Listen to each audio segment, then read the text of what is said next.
pemirsa, Kampus Info telah hadir di hadapan Anda, edisi Senin 14 Desember 2020, yang akan melanjutkan berita-berita teraktual dan terpercaya. Bersama saya, Laili Cahyani Sabila, mari kita simak berita utama.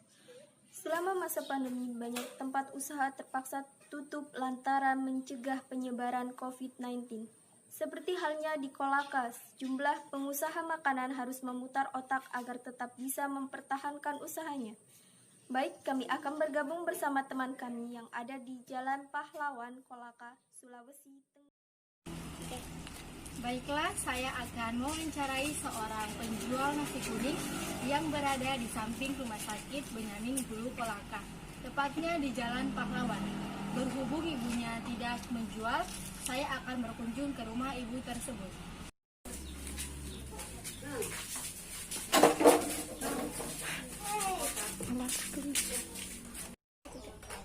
Baiklah, saya sudah berada di rumah ibu penjual nasi kuning tersebut.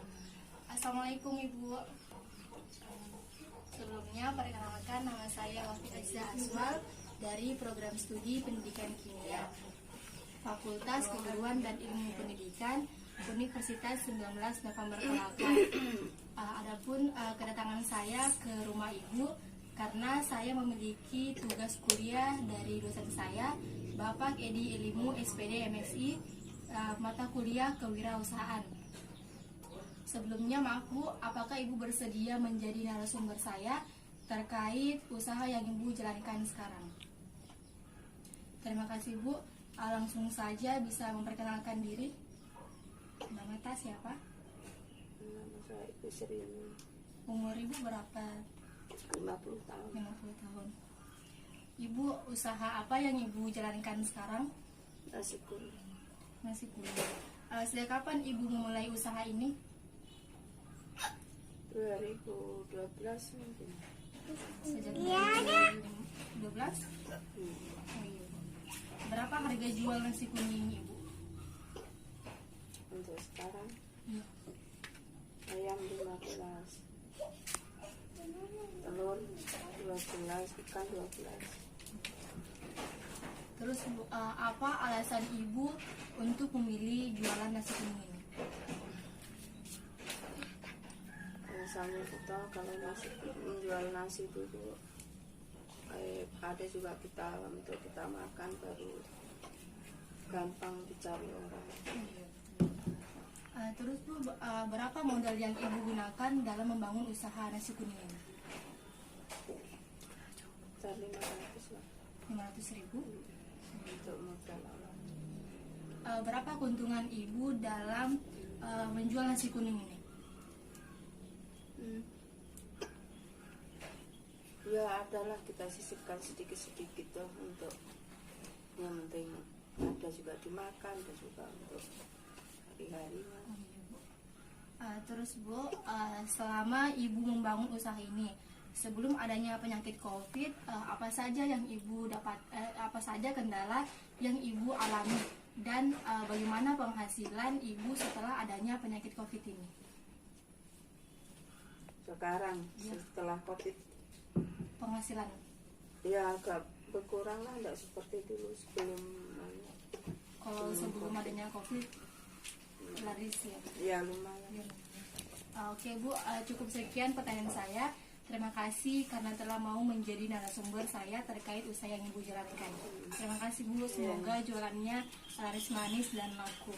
Ya, amin. Ya Bu, baiklah itu tadi wawancara saya kepada Ibu terkait usaha penjualan nasi kuningnya. Saya kembalikan ke Anda. Terima kasih. Baik, terima kasih terhadap Saudari Wafi Aziza Aswal yang telah terjun langsung di Jalan Pahlawan, Kolaka, Sulawesi Tenggara. Selanjutnya, wawancara akan dilanjutkan oleh teman kami di daerah Wolulu, Kolaka, Sulawesi. Assalamualaikum warahmatullahi wabarakatuh. Saya Nurani Askip dari Prodi Pendidikan Kimia. Nah, saya sudah berada di tempat ya. Saya ingin mewawancari seorang pebisnis. Dia masih pelajar. Dia sama Fania. Nah, dia ini memulai bisnis membuat pop ice ya. tapi agak beda dari yang lain. Oke, kita langsung saja ke pertanyaannya ya.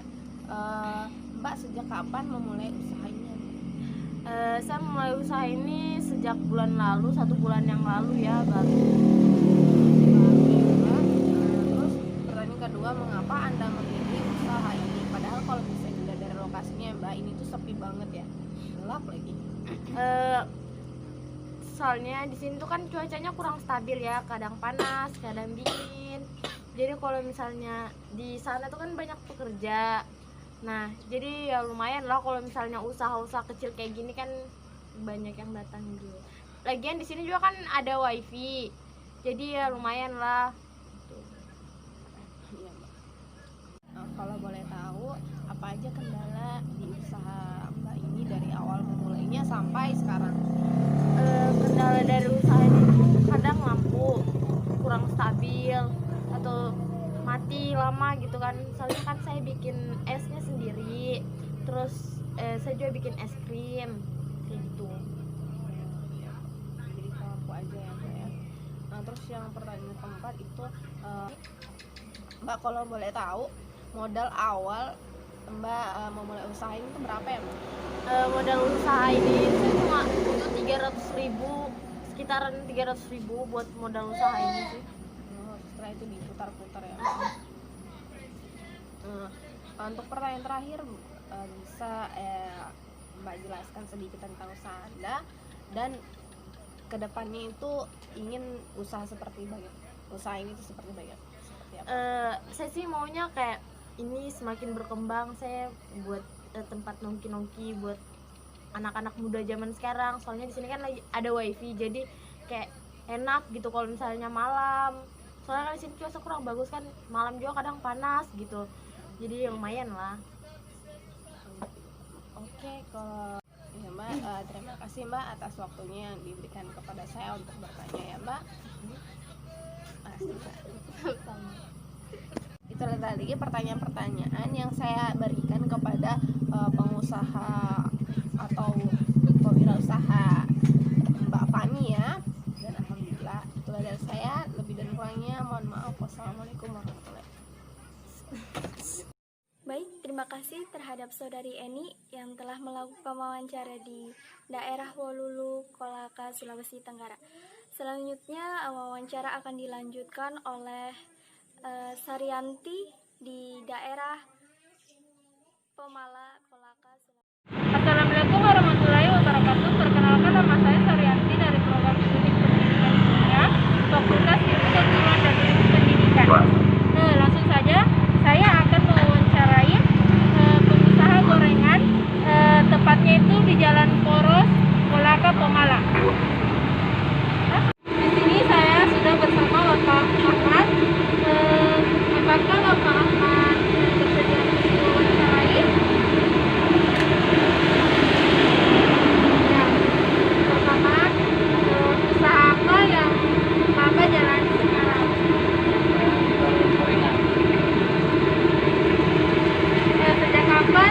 Sejak kapan Bapak membangun usaha? 2012 semenjak kegiatan Sulawesi Tenggara.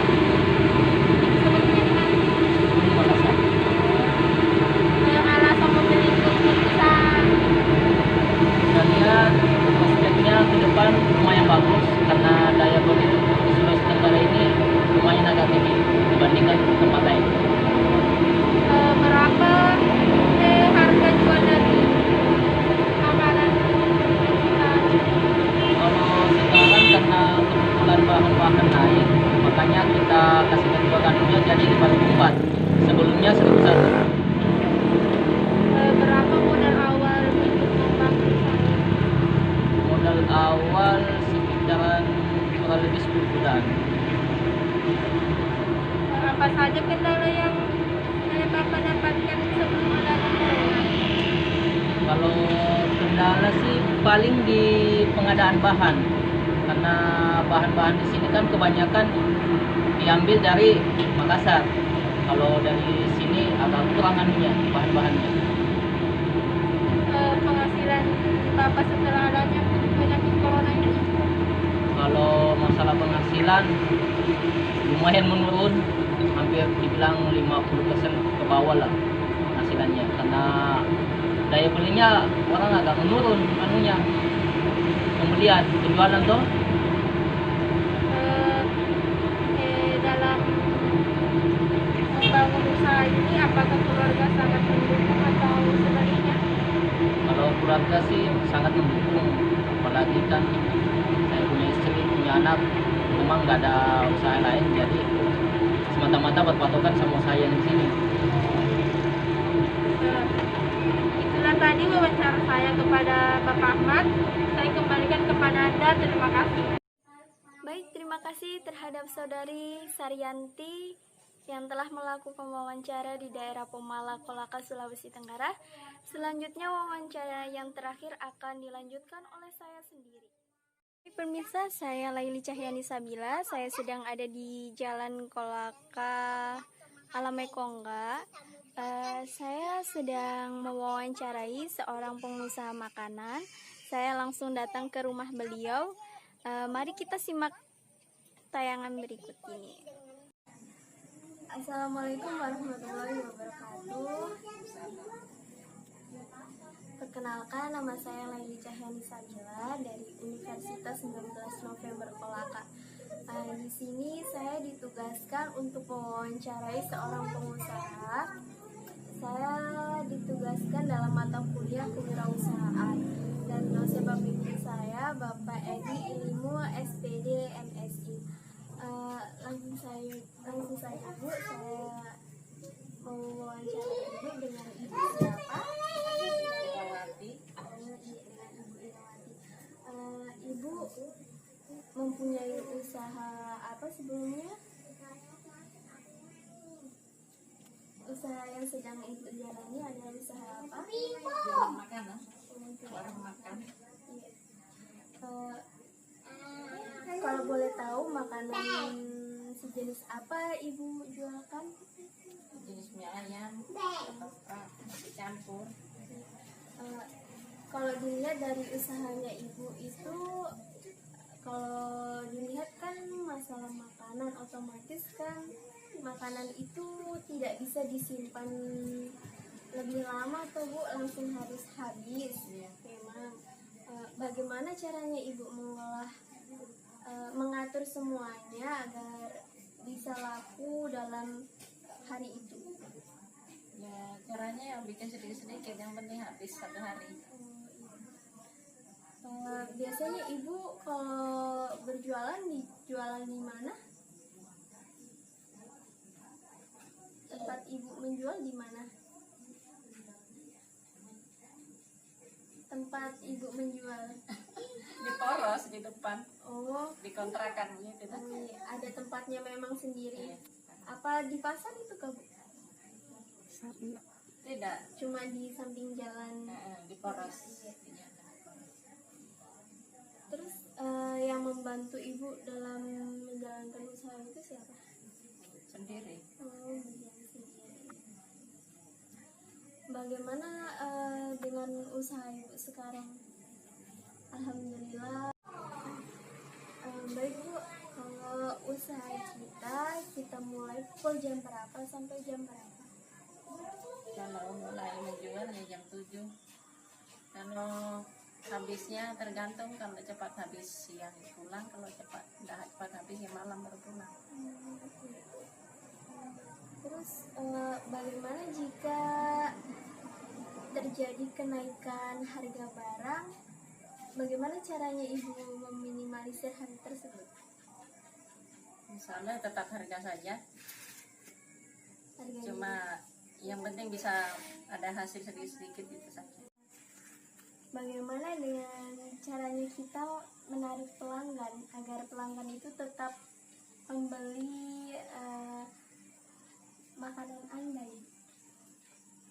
Ya caranya menarik pembeli ya minimal harga terjangkau Harga dan terjangkau, enak, enak, pelayanan bagus, insya pelayanan Allah bagus. pelanggan tetap. Oke Bu, bagaimana caranya Anda mempertahankan usaha Anda selama COVID ini?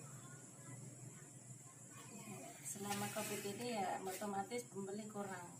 Iya, kurang. Akhirnya saya kasih masuk di sosial media atau Facebook. Alhamdulillah pelanggan bertambah. Alhamdulillah. Tapi kita juga memberikan jasa kurir Pak Bu dalam usaha Anda. Iya, menerima pesanan dan mengirim antarkan pesanan kan.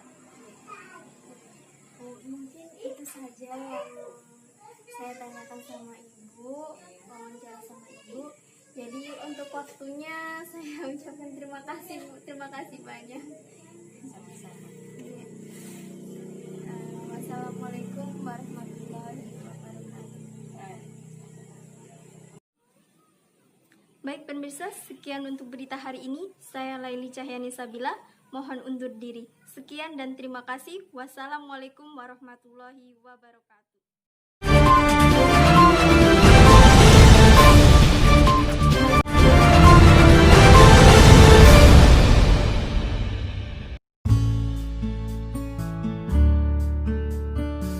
Assalamualaikum warahmatullahi wabarakatuh. Perkenalkan, nama saya Laili Cahyani Sabila dari Universitas 19 November Kolaka. Di sini kami ditugaskan dalam wawancara terhadap seorang pengusaha. Jadi intinya di sini kenapa kami mengadakan via Zoom untuk wawancara ini, kita mengadakan via Zoom kelompok karena kenapa di sini kita mengambil seorang pengusaha yang kita tahu bahwa usaha dari beliau ini sangat berkembang di masa COVID ini, walaupun masa pandemi ini, tapi usahanya itu berkembang. Jadi kita tertarik untuk mewawancarai beliau. Langsung saja saya perkenalkan dulu teman-teman saya, kelompok saya di sini. Ada Saryanti dan ada Wafik Azizah dan ada juga Nuraini Askip. Dan kemudian pihak yang diwawancarai bernama Kak Safety. Jadi nanti beliau yang akan memperkenalkan dirinya sendiri, siapa beliau dan apa usaha yang sedang dia jalani. Baik, dengan Kak Safety bisa dipersilahkan untuk perkenalkan namanya dan usaha apa yang sedang Anda jalani. Oke. Nah, sebelumnya Assalamualaikum warahmatullahi wabarakatuh. Waalaikumsalam warahmatullahi wabarakatuh. Kenalin, nama kakak ini Saftiani Indah Latifah. Nah, kakak ini sedang menjalani usaha apa ya? Yang biasa dibilang camilan ringan yang namanya rujak cireng. Jadi cirengnya itu dikasih bumbu rujak. Nah, alhamdulillah meskipun di pandemi COVID ini omsetnya itu semakin naik. Jadi ya kalau ada yang jadi resellernya kakak juga apa-apa. Mungkin aja di sana lebih wow, lebih banyak yang tertarik dengan rujak cireng. Jadi bisa adik-adik promosikan di sana. Jadi mungkin ada pertanyaan-pertanyaan yang bisa kakak jawab. Baik, pertanyaan selanjutnya akan ditanyakan oleh Saryanti.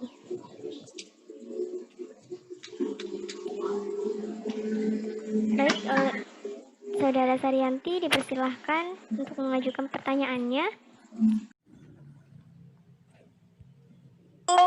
Masih terbilang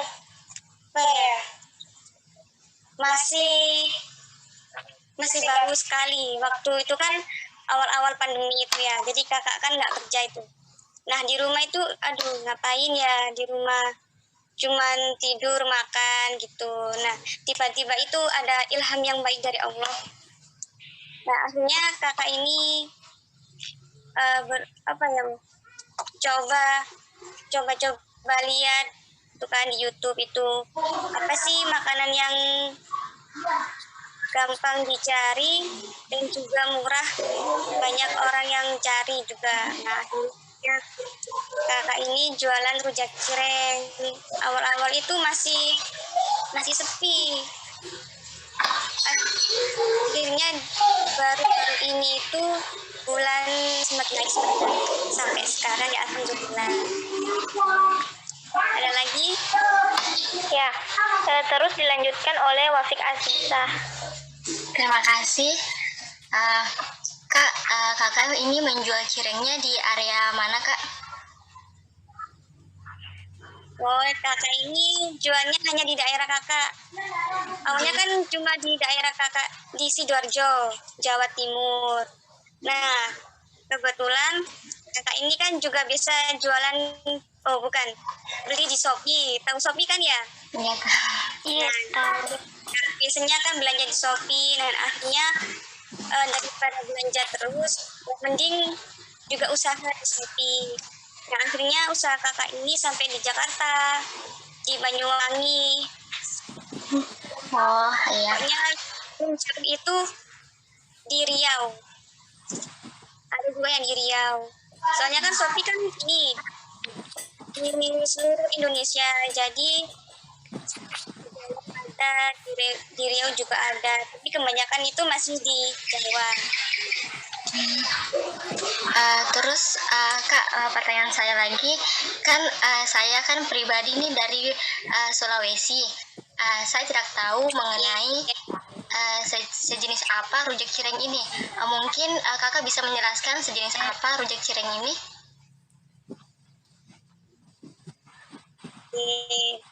Jadi rujak cireng ini sangat gampang banget buatnya. Rujak cireng itu terbuat dari kanji. Tahu kanji kan ya? Iya, tahu. Ada yang tahu kanji kan? Tepung tapioka. Iya. Nah, itu habis itu dikasih air panas yang mendidih banget. Akhirnya jadilah itu rujak cireng. Kelihatannya cuman kanji, tapi kalau adik-adik rasain itu rasanya itu nikmat sekali. Apalagi yang itu kan dicampur sambal rujak ya. Udah pernah makan sambal rujak belum? Sudah.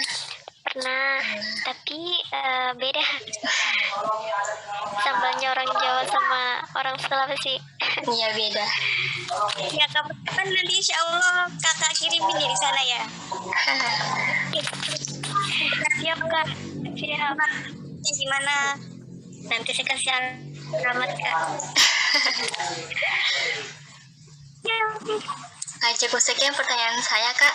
Selanjutnya dilanjutkan pertanyaan dari Nuraini Askip. Saya persilakan. Oke, terima kasih karena memberikan kesempatan untuk saya bertanya. Saya mau nanya, kan kakak jual rujak cireng ya. Nah, kenapa kakak memilih menjual rujak cireng daripada kayak cireng bakar atau dan sebagainya yang lainnya gitu, makanan lainnya? Kakak pilih rujak cireng itu yang pertama bahannya itu gampang dicari, terus cara pembuatannya juga paling gampang kalau menurut kakak ya, paling gampang. Dan terus dari modal 7.000 kalian itu bisa punya omset 50 ribuan. Ya kan, itu cuma 7.000 tapi banyak banget untungnya tuh banyak. Cuman 7.000 kan 1 kilo itu kan, 1 kilo kan 7.000 itu udah dapet 12 picis. Nah, kalau 12 picis dikali 6.000 kan udah banyak. Nah, itu. Dan juga pembuatannya itu gak makan banyak waktu. Jadi lebih praktis, lebih murah, tapi untungnya banyak. Kalau kalian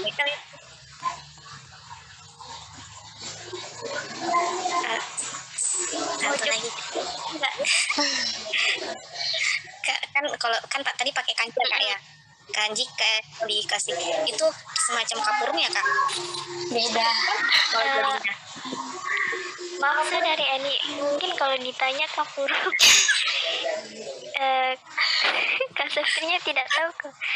Karena kan beliau adalah orang Jawa, jadi mungkin dari Kak Seftinya kurang tahu dengan kapurung. Enggak, kakak nggak tahu tabur itu apa. Katanya ini tuh dari sagu ya, yang dari sagu Iya, ya, dari Kak? sagu. Bukan papeda ya, kayak papeda Iya. Iya, iya, iya. kan kalau biasa kalau pakai kanji di kan mirip-mirip sama papeda ya. Ya, iya sih, cuman kakak nggak pernah maaf Kak.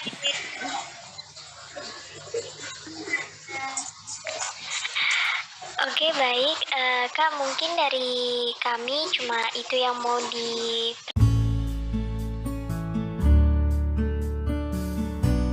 Sudah dijelaskan bahwa wawancara kami antara pihak yang kami wawancarai yang mempunyai usaha rujak cireng. Dia berasal dari Sidoarjo, Jawa Timur, dan yang bernama Kak Seftiani. Kenapa tadi kita mengambil contoh itu, kita mewawancarai beliau karena kita tertarik dengan usaha beliau, baru merintis usahanya, dia mampu mengembangkan usahanya, dan juga bahan yang dia pakai dalam berusaha juga cukup minim, tapi menghasilkan omset yang sangat besar. Jadi kita tertarik untuk mewawancarai beliau. Kemampuan beliau mengolah semuanya yang membuat kita juga termotivasi dalam untuk berusaha. Jadi mungkin itu saja dari kelompok kami. Ada salah kata mohon dimaafkan.